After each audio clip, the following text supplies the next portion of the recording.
Hi guys, welcome back to my YouTube channel. ಎಲ್ಲರೂ ಹೇಗಿದ್ದೀರಾ? I hope ಎಲ್ಲರೂ ಚೆನ್ನಾಗಿದ್ದೀರಾ.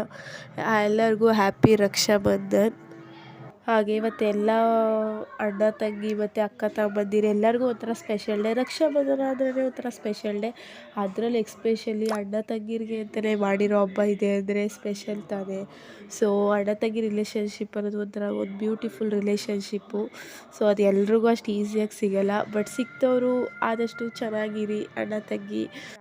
ನನಗೆ ಸ್ವಂತ ಅಣ್ಣ ಇಲ್ಲ, ನನಗೆ ತಂಗಿ ಅಷ್ಟೇ ಇರೋದು. ಸೊ ನನ್ನ ದೊಡ್ಡಮ್ಮನ ಮಕ್ಕಳಿಗೆ ನಾನು ರಾಖಿ ಕಟ್ಟಕ್ಕೆ ಹೋಗ್ತಿರೋದು. ಇಬ್ಬರು ಅಣ್ಣಂದಿರಿದ್ದಾರೆ. ಸೊ ಇವಾಗ ಕಟ್ಟೋಕ್ಕಾಗೋದು ಒಬ್ಬಂಗೆ ಮಾತ್ರ. ಇನ್ನೊಬ್ಬ ಸ್ವಲ್ಪ ದೂರ ಇರೋದ್ರಿಂದ ಅವ್ರ ಊರು ಇವಾಗ ಹೋಗೋಕ್ಕಾಗಲ್ಲ. ಸೊ ನಾನು ಯಾವತ್ತೂ ಕೂಡ ರಾಖಿ ಹಬ್ಬದ ದಿನವೇ ಹೋಗಿ ಯಾವತ್ತೂ ರಾಖಿನ ಕಟ್ಟಿಲ್ಲ. ಏಕೆಂದರೆ ಅದಾದ 1 ವೀಕೆಲ್ಲ ನಮ್ಮ ದೊಡ್ಡಮ್ಮನ ಮನೇಲಿ ಹಬ್ಬ ಇರ್ತಿತ್ತಲ್ವ, ಆವಾಗಲೇ ಇಬ್ಬರು ಸಿಗ್ತಿದ್ರು, ಇಬ್ರಿಗೂ ಕಟ್ತಿದ್ದೆ. ಬಟ್ ಈ ಸಲ ಬೈಕ್ ಇತ್ತಲ್ಲ, ಹೋಗೋಣ ಅಂತ ಅಂದ್ಬಿಟ್ಟು ಹೋಗ್ತಿದ್ದೀವಿ. ಸೊ ಇನ್ನೊಬ್ಬ ಅಣ್ಣಂಗೂ ರಾಖಿ ಕಟ್ಟಬೇಕು. ಸೊ ಒಂದು ಸ್ವಲ್ಪ ದೂರ ಇರೋದ್ರಿಂದ ಇವಾಗ ಕಟ್ಟೋಕ್ಕಾಗಲ್ಲ. ಬಟ್ ಸ್ಟಿಲ್ ಗೌರಿ ಗಣೇಶ ಹಬ್ಬ ತನಕನೂ ರಕ್ಷಾಬಂಧನನ ಸೆಲೆಬ್ರೇಟ್ ಮಾಡ್ಬೋದು. ಸೊ ಯಾರಿಗೆಲ್ಲ ಆಗಲ್ಲ ಅವ್ರು ಗೌರಿ ಗಣೇಶ ಮುಗಿಯೋಷ್ಟರಲ್ಲಿ ರಾಖಿ ಕಟ್ಬೋದು. ಸೊ ನಾನು ಆವಾಗಲೇ ಕಟ್ಟಬೇಕು ಅಂತ ಪ್ಲ್ಯಾನ್ ಮಾಡಿದ್ದೀನಿ. ಯಾಕೆಂದರೆ ಅಷ್ಟರಲ್ಲಿ ಸಿಗ್ತಾನೆ ನಮ್ಮ ಅಣ್ಣ. ಅದಕ್ಕೋಸ್ಕರ ನಿಮಗೆ ಫಸ್ಟ್ ಡೇನೇ ಒಂದು ಮಿನಿ ವ್ಲಾಗ್ ಅಪ್ಲೋಡ್ ಮಾಡಿದ್ದೆ. ನಮ್ಮ ಅಣ್ಣ ಒಂದು ಹೊಸ ಅಂಗಡಿ ಓಪನ್ ಮಾಡ್ತಿದ್ದಾನೆ ಅಂತ. ಅವ್ನಿಗೆ ಇವತ್ತು ರಾಖಿ ಕಟ್ಟೋದಕ್ಕೆ ಹೋಗ್ತಿರೋದು. ಫಸ್ಟ್ ಇವಾಗ ಅಂಗಡಿ ಸಿಗುತ್ತೆ, ಅದಾದಮೇಲೆ ಮನೆ ಸಿಗುತ್ತೆ. ಸೊ ಅಂಗಡಿ ಹತ್ರ ಯಾರಿದ್ದಾರೆ ಅಂತ ಗೊತ್ತಿಲ್ಲ. ಯಾರಿದ್ರೂ ಅವ್ರಿಗೂ ಸರ್ಪ್ರೈಸ್. ಯಾಕೆಂದರೆ ನಾವು ಯಾರಿಗೂ ಹೇಳಿಲ್ಲ ನಮ್ಮ ದೊಡ್ಡಪ್ಪಂಗೂ ಬರ್ತಿದ್ದೀವಿ ಅಂತ.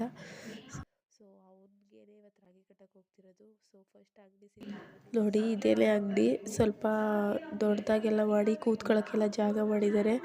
ಅಂಗಡೀಲಿ ನಮ್ಮ ದೊಡ್ಡಪ್ಪ ಇಬ್ಬರು ಇದ್ದರು. ಸ್ವಲ್ಪ ಹೊತ್ತು ಮಾತಾಡಿಕೊಂಡು ಹಾಗೆ ಅಣ್ಣ ಮನೇಲಿದ್ದಾನೆ ಹೋಗಿ ಅಂತ ಅಂದರು.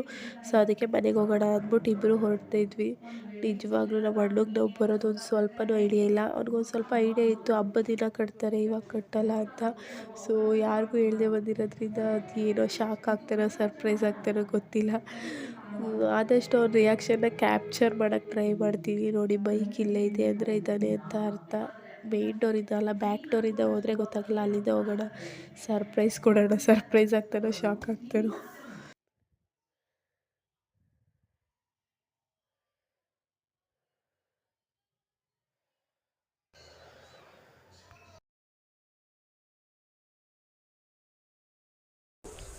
ಅಣ್ಣ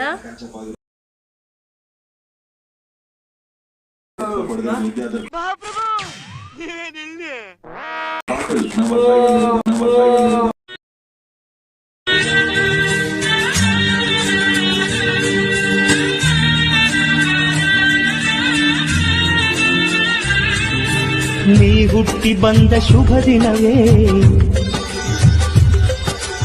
ಈ ರಾಖಿ ಹಬ್ಬ ಬಂದಿತ್ತು.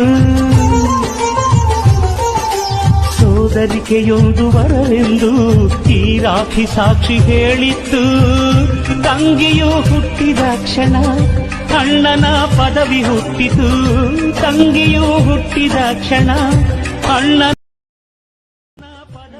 ನಾವು ಯಾವತ್ತೂ ಈ ರೀತಿ ಪೂಜೆ ಎಲ್ಲ ಮಾಡಿ ರಾಖಿ ಕಟ್ಟಿ ಸ್ವೀಟ್ಸ್ ಎಲ್ಲ ತಿನ್ನಿಸ್ತಿರ್ಲಿಲ್ಲ. ಜಸ್ಟ್ ರಾಖಿ ತಗೊಂಡೋಗಿ ಕಟ್ಬಿಟ್ಟು ಹಾಗೆ ಸಿಂಪಲಾಗಿ ಸೆಲೆಬ್ರೇಟ್ ಮಾಡ್ತಿದ್ವಿ. ಬಟ್ ನಮ್ಮ ಅಣ್ಣನಿಗೆ ಈ ರೀತಿ ವೀಡಿಯೋಸ್ ಎಲ್ಲ ನೋಡಿದ್ನಲ್ಲ, ಅಣ್ಣ ನಾನು ಈ ರೀತಿ ಪೂಜೆ ಎಲ್ಲ ಮಾಡ್ತೀನಿ ಅಲ್ಲೇ. ಅವ್ನು ಸ್ವಲ್ಪ ಶೈ, ಸ್ವಲ್ಪ ಆದರೂ ಪರವಾಗಿಲ್ಲ ಅಂದ್ಬಿಟ್ಟು ರಿಕ್ವೆಸ್ಟ್ ಮಾಡಿ ಅದೇ ರೀತಿ ಪೂಜೆ ಎಲ್ಲ ಮಾಡಿ ಸ್ವೀಟ್ಸ್ ಎಲ್ಲ ತಿನ್ನಿಸಿದ್ವಿ. ಅಷ್ಟೆಲ್ಲ ಆಲ್ರೆಡಿ ತುಂಬ ಟೈಮ್ ಆಗಿಬಿಟ್ಟಿತ್ತು. ಮಳೆ ಬರೋ ಥರ ಇದೆ ಅಂದ್ಬಿಟ್ಟು ರಿಟರ್ನ್ ಆಗೋದ್ವಿ. ನೋಡಿ, ಲೈವೇ ಕೆಲಸ ಎಲ್ಲ ನಡೀತಾ ಇದೆ, ರೋಡ್ ಹೋಗ್ತಾ ಇದೆ ಇಲ್ಲಿ, ಅದಕ್ಕೋಸ್ಕರ. ಬಟ್ ಯಾವ ರೋಡ್ ಅಂತ ಗೊತ್ತಿಲ್ಲ. ಹಾಗೆ ನಮ್ಮ ದೊಡ್ಡಪ್ಪಲಿಬ್ರು ಒಂದು 20 ನಿಮಿಷ ಮಾತಾಡಿಸ್ಬಿಟ್ಟು ಆಲ್ರೆಡಿ ಮಳೆ ಸ್ಟಾರ್ಟ್ ಆಗಿತ್ತು ಅಂತ ವಾಪಸ್ ಮನೆಗೆ ಹೊರಟ್ವಿ. ಇದಿಷ್ಟು ನಮ್ಮ ರಕ್ಷಾಬಂಧನದ vlog. Thank you for watching.